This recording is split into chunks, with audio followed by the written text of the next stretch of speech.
Welcome back to my channel. আজি মই আপোনালোকৰ ওচৰত নিৰামিষ থালিৰ ৰেচিপি লৈ আহিছো আৰু মোৰ এই থালিত আজি আছে জাহাজী কলৰ তৰকাৰী, অমিতা ফুলৰ ভাজি আৰু ভাত কেৰেলা পিটিকা লগতে দালিও আছে। আপোনালোকে বাৰু জাহাজী কলৰ তৰকাৰী খায়নে? আমি কিন্তু খাওঁ, আমি মাংস দিও খাওঁ, কিন্তু আজি যেহেতু আমাৰ নিৰামিষ আছে সেইবাবে আমি নিৰামিষ আহাৰে খাম।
এয়া মোৰ ভেজ থালি, ভাত কেৰেলা পিটিকা।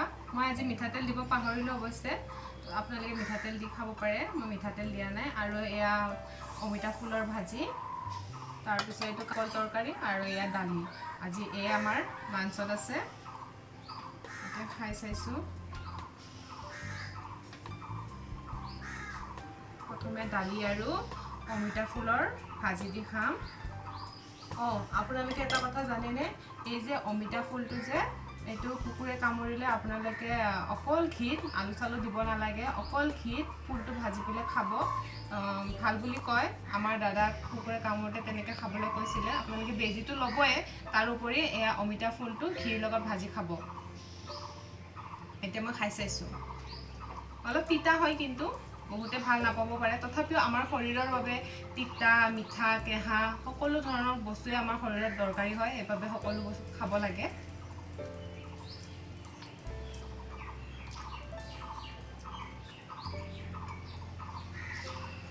আপোনালোকে মিঠাতেলতো ভাজিব পাৰে, ঘিত ভাজিলে এটা সোৱাদ এটা হয়, সেইবাবে মই ঘিত ভাজিছোঁ।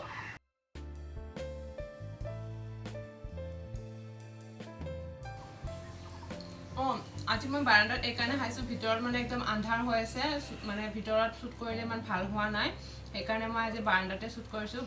আমি অৱশ্যে ডাইনিং টেবুলত বেছি নাখাওঁ, আমি মাটিত বহিয়ে খাওঁ। এনেকৈ ভাল লাগে, হয়নে? এয়া ভাত কেৰেলা পিটিকা।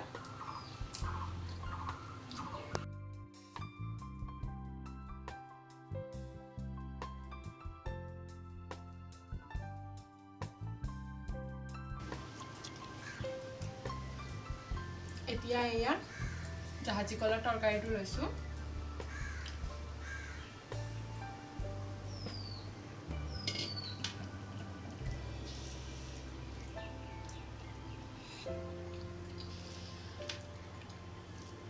ভাল হৈছে খাবলৈ। এনেকৈ নিৰামিষৰ দিনত এনেকৈ খালে ভাল লাগে।